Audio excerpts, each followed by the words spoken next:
ख़वातीन हज़रात, हम बात करेंगे पाकिस्तान क्रिकेट की। पाकिस्तान क्रिकेट एक नए मरहले में दाखिल हो रहा है। वेस्ट इंडीज़ और इंग्लैंड के अहम टेस्ट दौरों के लिए कौमी स्क्वाड का ऐलान कर दिया गया है। सबसे बड़ी खबर यह है कि बाबर आजम को एक बार फिर टेस्ट टीम की क़यादत सौंप दी गई है। नौजवान और तजर्बाकार खिलाड़ियों पर मुश्तमिल स्क्वाड के साथ पाकिस्तान पहले वेस्ट इंडीज़ में 2 टेस्ट मैचेस खेलेगा, जिसके बाद इंग्लैंड के खिलाफ 3 टेस्ट मैचेस की मुश्किल सीरीज़ में मैदान में उतरेगा। पाकिस्तान के स्क्वाड में बाबर आजम कप्तान, शान मसूद, इमामुल हक, आज़ान अवैस, अब्दुल्ला फजल, सलमान अली आगा, गाजी गोरी, साजिद खान, अली उस्मान, आमिर जमाल, मोहम्मद अली, मोहम्मद अब्बास, उबैद शाह, उवैस जफ़र और खुरम शहजाद शामिल हैं। जबकि सऊद शकील को इंग्लैंड सीरीज़ के लिए 17वें खिलाड़ी के तौर पर शामिल किया गया है। सऊद शकील की शमूलियत फिटनेस से मशरूत होगी। सवाल ये है कि बाबर आजम की कप्तानी में पाकिस्तान टेस्ट टीम एक नई शुरुआत कर पाएगी या नहीं, या फिर पहले वाला हाल होगा। क्या मुंतखब स्क्वाड दोनों आम सीरीज़ में कामयाबी दिलाने में कामयाब होगा, सलाहियत रखता है या नहीं, इसी पे आज हम बात करेंगे। बिल्कुल जी, इसी पर बात करने के लिए हमें ज्वाइन कर चुके हैं अली ताबिश। आप क्रिकेट एक्सपर्ट हैं। अली, काफ़ी अरसे बाद देखा, आपको देखकर खुशी भी हुई। और सबसे पहले तो मुझे ये बताएं, जिस तरह से हसनैन ने बात की, बाबर आजम की बात कर लेते हैं। पहले उनको कप्तानी से हटाया गया, फिर उसके बाद शान मसूद को लाया गया, अब दोबारा बाबर आजम को कप्तान बना दिया गया। क्या इस हम समझे इस बात से कि क्या हमारे पास कोई लॉन्ग टर्म प्लान नहीं है, या फिर क्या वजह है?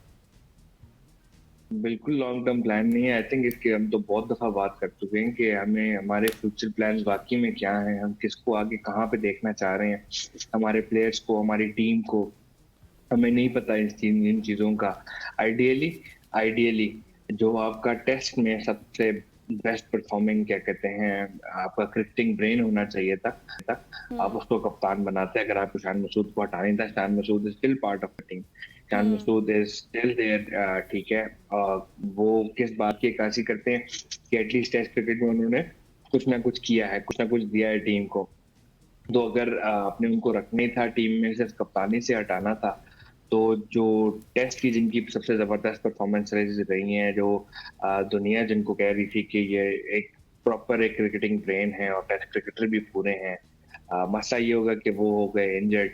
तो अगर आप इंटरमली उनको बना भी देते, मैं सऊद शकील की बात कर रहा हूँ कि अब इन सीरीज में वो क्या कप्तान होता, आपको उनकी कप्तानी का सॉरी कप्तानी का अंदाजा हो जाता। लेकिन अनफॉर्चुनेटली उनकी इंजरी की वजह से वो चीज नहीं देखने को मिल रही। बट मैं ये idea I would have wanted कि बाबर आजम वापस कप्तान ना बनते और किसी और को जो ये रोल एक्चुअली में बेहतर अदा कर सकता है उनको ये रोल मिलता। और प्रॉब्लम फिर वहीं आ जाती है। हमने आई थिंक आपके शो पे ही कितनी दफा ये बात की है कि वो फ्यूचर प्लानिंग, कि हम किसको कहाँ देखना चाह रहे हैं, हम किसको कहाँ पे पहुंचाना चाह रहे हैं, किसका क्या रोल होगा टीम में। पिछले कुछ अरसे में, पिछली 2-3 सीरीज में तो हमने देखा बाबर आजम तो शायद हिस्सा भी नहीं थे टीम का। और क्या कहते हैं, इतनी तब आपने उसके बाद शाहीन को भी टीम से रिमूव कर दिया आपने, क्या कहते हैं, 2-3 हसन अली को भी टीम से जो है ना रिमूव कर दिया। बट द थिंग इज कि वो नहीं है, वो जिस जिस चीज का हमें पता होना चाहिए ना कि नहीं है। अब देखें, हम एग्जांपल ले लें कि इंग्लैंड के कप्तान इन्होंने रिजाइन दिया, इन्होंने कैप्टनसी छोड़ी है बेन स्टोक्स ने। तो उनको पता था, एटलीस्ट उनकी टीम को पता था कि हमारा अगला कप्तान कौन होगा। उनको ये पता है, क्या कहते हैं कि हमारे आने वाले फ्यूचर में, ठीक है, जो रूट इतनी ज्यादा क्रिकेट नहीं खेलेंगे, लेकिन उनको पता है कि हैरी ब्रूक उन्होंने तैयार किया हुआ है to take on that role, क्योंकि लिमिटेड ओवर्स में वो ऑलरेडी ये काम कर रहे हैं। तो वो सक्सेशन प्लानिंग जो होती है, ये हर बड़ी टीम करती है।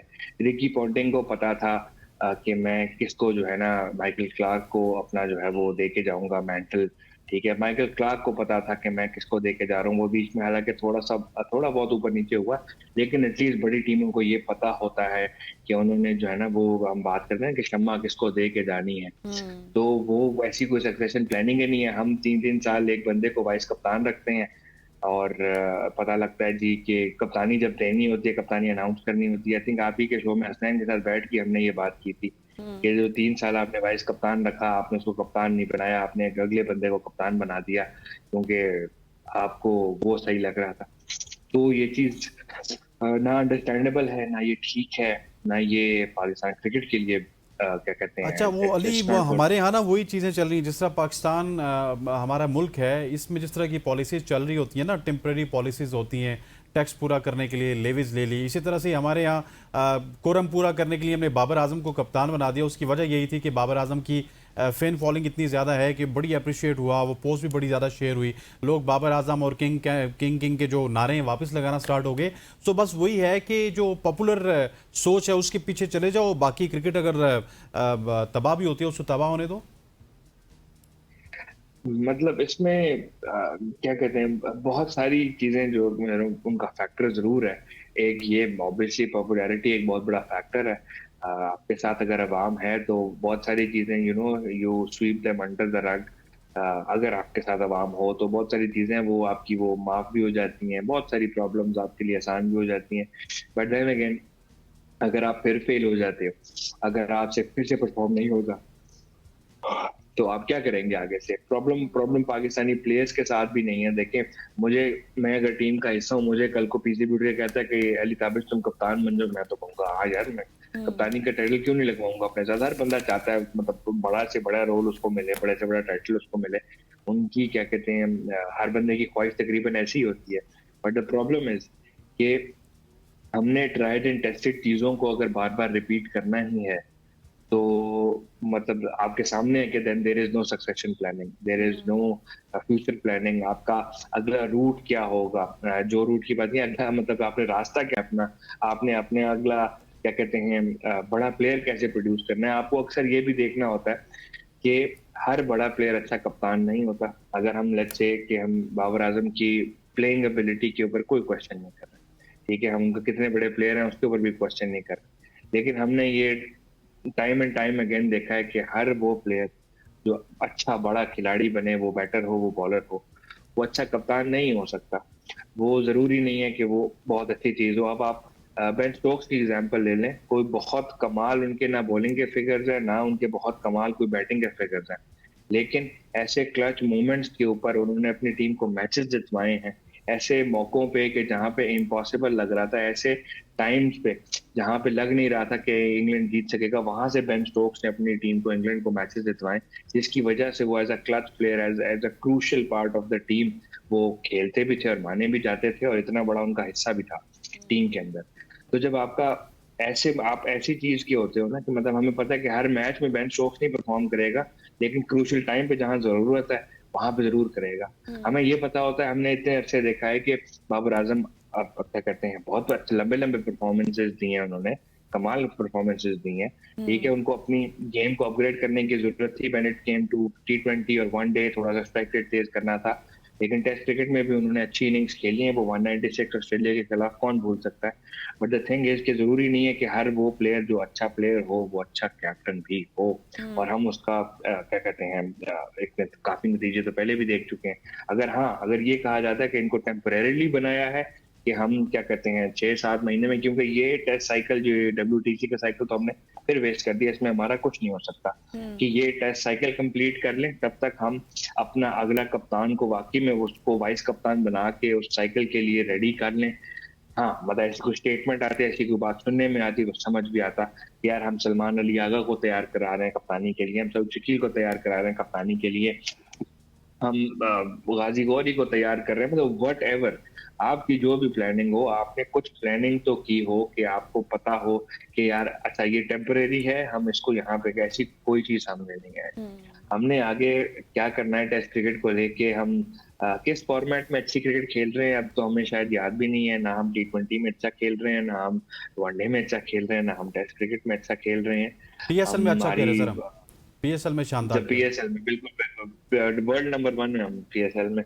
तो प्रॉब्लम ये है कि हमें नहीं पता कि हमारा फॉर्मेट इस टाइम कौन सा है, हमारे प्लेयर्स इस टाइम कौन से हैं, हमने किस फॉर्मेट में बाकी में कोई काम करना है कि हम उसमें तरक्की लेके आ सकें, हम उसके अंदर अच्छा काम कर सकें। मतलब ये बात हम क्या कहते हैं फटे हुए ढोलों की तरह बोल बोल के थक गए हैं।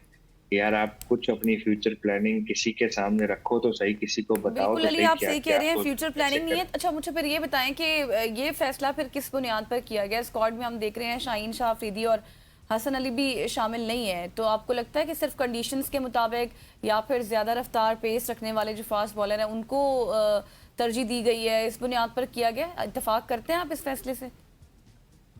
नहीं, आई थिंक जिस किस्म की परफॉर्मेंसेस क्या कहते हैं शाहीन ने इन द रीसेंट पास्ट दी हैं, जिस किस्म की परफॉर्मेंसेस हसन अली ने दी हैं, they I would have like them to be in the team, but अगर क्या कहते हैं आकिब जावेद को ये समझ आता है कि उनको रेस्ट की जरूरत है या उनको थोड़ा सा डोमेस्टिक में वापस जाने की जरूरत है, so I am all for it. I think Hasan Ali ने तो कभी क्रिकेट छोड़ी नहीं, वो तो हर वक्त क्रिकेट खेल रहे होते हैं, वो डोमेस्टिक भी खेल रहे होते हैं, वो उनको कोई इंटरनेशनल अच्छी लीग मिल जाती है वो भी खेल रहे थे, अभी वो काउंटी खेल रहे थे, काउंटी में उन्होंने बड़ा अच्छी क्रिकेट खेली।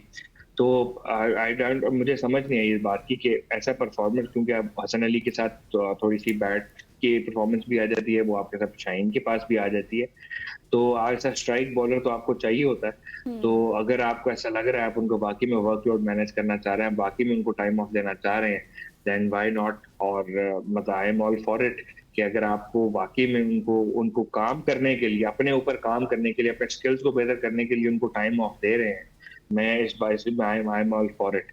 बट द प्रॉब्लम इज कि हम उनको सिर्फ रेस्ट के लिए, हम उनको सिर्फ घूमने फिरने के लिए, हम उनको सिर्फ थोड़ा सा जो है ना टाइम ऑफ देने के लिए अगर ये कर रहे हैं, देन अगेन वो भी फिर आपकी टीम के साथ जाती है, वो भी आपकी गेम के साथ जाती है। तो I don't know, I don't know. अब मैं लेकिन अली कोई क्लैरिटी भी तो नहीं आई ना कि शाहीन शाह अफरीदी को हमने ड्रॉप किया है तो किस वजह से किया है, क्योंकि पहले तो हमें इस तरह की खबरें मिल रही थी कि शाहीन शाह अफरीदी को तो अब टेस्ट से ड्रॉप कर दिया जाएगा, लेकिन मुझे ये कहने में कोई आर महसूस नहीं होगी कि जब भी बांग्लादेश के खिलाफ या फिर जिम्बाब्वे के खिलाफ कोई टेस्ट सीरीज खेलनी होती है तो तमाम तर सुपरस्टार्स रेडी होते हैं, लेकिन जब कोई मुश्किल टेस्ट सीरीज होती है तो सुपरस्टार्स पता नहीं कहाँ चले जाते हैं। मैं एग्जैक्टली यही बात कर रहा हूँ कि आपने क्यों उनको टाइम ऑफ दिया, आपने क्यों उनको बिठाया, ठीक है, तो वो उसकी वजह बता दें कि उनको किस लिए उनको जो है ना ड्रॉप कर दिया गया टीम से। आपने चले साउथ शकील का बता दिया, साउथ शकील इंग्लैंड है, सब्जेक्ट टू फिटनेस है, ठीक है, वेस्ट इंडीज का हिस्सा बिल्कुल नहीं होंगे, इंग्लैंड की टीम का हिस्सा हो सकते हैं शायद, डिपेंडिंग ऑन फिटनेस। एक चीज की चले हमें इतनी सी क्लैरिटी है, बाकी हमें इस चीज की क्लैरिटी है कि बाबर आजम कप्तान है और शान मसूद भी उसी टीम का हिस्सा है और कुछ नए लड़के भी टीम का हिस्सा आ गए। अब कहने को ये आ रहा है कि जी मिसबाह हक ने आकर टीम बनाई है, मिसबाह हक है थोड़ा सा अपना SNGPL और फैसलाबाद रीजन को अपना प्रमोट करते हैं और लड़कों को आगे लेके आते हैं। तो अगर अब वो अब्दुल्ला फजल को पिछली सीरीज को देखते हुए जो परफॉर्मेंस थी डेब्यू के ऊपर अजान अवैस की, मोस्ट डेफिनेटली यस उनको चांस मिलना चाहिए था, आई एम ऑल फॉर इट। और नए लड़कों को भी आगे आना चाहिए था, गाजी गौरी की परफॉर्मेंस भी अच्छी रही है, उनको भी आगे आना चाहिए। तो प्रॉब्लम ये नहीं है कि हम क्या कहते हैं किसको क्यों बिठा रहे हैं, प्रॉब्लम ये है कि हम जिसको खिला रहे हैं क्या वो मेरिट पे खिला रहे हैं। अगर वो मेरिट पे खिला रहे हैं देन यस समझ आता है, लेकिन आपके सुपरस्टार्स को अगर, जिनको हम सुपरस्टार्स कहते हैं, हम जिनको प्रीमियम प्लेयर्स कहते हैं, ठीक है, वो किसी वजह से मिसिंग है, वो वजह क्या है वो भी जानना जरूरी है। क्योंकि जैसे आपने कहा ना कि जिम्बाब्वे के खिलाफ बांग्लादेश, देखें बांग्लादेश के खिलाफ आ तो गए थे, लेकिन हमने क्या ही परफॉर्म कर लिया बांग्लादेश के खिलाफ, मैचेस हम सारे हार के ही आए हैं सीरीज पूरी। तो प्रॉब्लम वहां से क्या कहते हैं यही आती है कि आप करना क्या चाह रहे हो।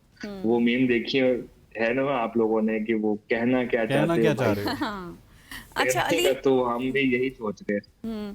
अच्छा अली, फिर आप मुझे ये बताएं कि चाहे कोई भी हो, वेस्ट इंडीज़ हो या ख़ास तौर पर अगर मैं इंग्लैंड की बात करूं तो इंग्लैंड में भी कंडीशंस पाकिस्तान के लिए कोई आसान नहीं रही हैं। अगर हम माजी के तजुर्बात देखें तो आपको लगता है अब ये जो स्क्वाड हमारे पास सामने नज़र आ रहा है, ये दोनों ये मुश्किल गैर मुल्की टेस्ट सीरीज़ के लिए आपको रेडी नज़र आता है? देखिए वेस्ट इंडीज तो हैज ऑलवेज बीन टफ, कभी आसान नहीं रहा। हमने 2017 में पहली दफा कोई सीरीज जीती थी वहां पे, मिसबाह की कप्तानी में, यूनुस खान का आखिरी टेस्ट मैच था दोनों का। बट देन अगेन वो it is a tough ground to break, वो कंडीशन ऐसी हैं, वो चीजें ऐसी हैं, नहीं समझ आती हैं हमारे प्लेयर्स को, बहुत बहुत डिफरेंट होती हैं इनके लिए। बट ये आप ऑब्वियसली अगर आप अपने आप को अप्लाई करते हो तो आप मैच भी जीत सकते हो, सीरीज भी जीत सकते हो, हमने देखा है। मैं इसीलिए जिक्र 2017 की सीरीज का इसलिए किया कि अगर आप वाकई में अपने आप को अप्लाई करो तो आप मैच भी जीत सकते हो, सीरीज भी जीत सकते हो। तो थोड़ा सा क्या कहते हैं एक डिफरेंट सिनेरियो है वेस्ट इंडीज का, बहुत डेफिनेटली है। लेकिन सर वो आपने यूनुस खान साहब का नाम लिया, सुना ये है कि यूनुस खान साहब आ रहे थे लेकिन एकदम से पता नहीं क्या हो गया, उन्होंने रजामंदी भी का भी इजहार कर दिया था कि PCB में उनको बड़ा मौका ओहदा मिलेगा। जी बस वो ऐसी बातें होती रहती हैं, कमिटमेंट्स होती रहती हैं, लेकिन मर्जियां, फिर खैर वो बहुत लंबी डिबेट है। बट माय पॉइंट इज कि जहाँ पे अब आपने वेस्ट इंडीज के बाद इंग्लैंड जाना है, आपकी इंग्लैंड के लिए तो आपके प्लेयर्स को अच्छी खासी प्रैक्टिस होनी चाहिए। आपके इतने प्लेयर्स हैं जो काउंटी खेलते हैं, जो ब्लास्ट खेलते हैं, जो उनके डिफरेंट सीजन्स खेल रहे होते हैं। आपके पास there is a lot of players जो इंग्लैंड के लिए तैयार होने चाहिए थे। मैं इसीलिए बात कर रहा था कि हसन अली जो अभी बिल्कुल अभी अभी इंग्लैंड खेल रहे हैं, उन्होंने काउंटी का भी हिस्सा रहे, ठीक है, वो क्या कहते हैं ब्लास्ट का भी हिस्सा रहे, बड़ी जबरदस्त परफॉर्मेंसेज दी हैं। आप उनको इंग्लैंड के स्क्वाड के लिए मिस करा दें, वो चीज मुझे समझ नहीं आती। और क्या कहते हैं उस्मान तारिक भी उसी का हिस्सा रहे, आकिब जावेद ने अभी ब्लास्ट खेल रहे थे, तो बहुत सारे पाकिस्तानी प्लेयर हैं कि जो वो खेल रहे थे। आप उनको टीम का हिस्सा बना के you they could be part of the squad, जहाँ पे वो आपकी अगेन बात हुई जाती है कि सक्सेशन प्लानिंग में कि आगे उनको कितना उनको प्लान में रखना चाहते हैं, कितना उनके साथ खिलाना चाहते हैं, कितना उनको कलर पाकिस्तान का कलर पहन के देखना चाहती है पीसीपी।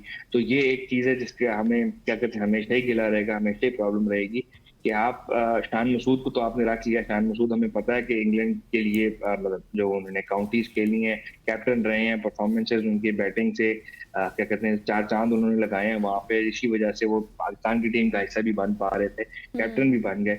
तो वो वाली चीजें देखते हुए कि शान मसूद के पास फर्स्ट हैंड नॉलेज बहुत ज्यादा है among all the other players, वो टीम का हिस्सा जरूर होंगे। अब उस सीरीज में शायद शान मसूद ही ना वाइस कप्तान हो, तो कुछ कहा नहीं जा सकता। बट देन अगेन आपके सही।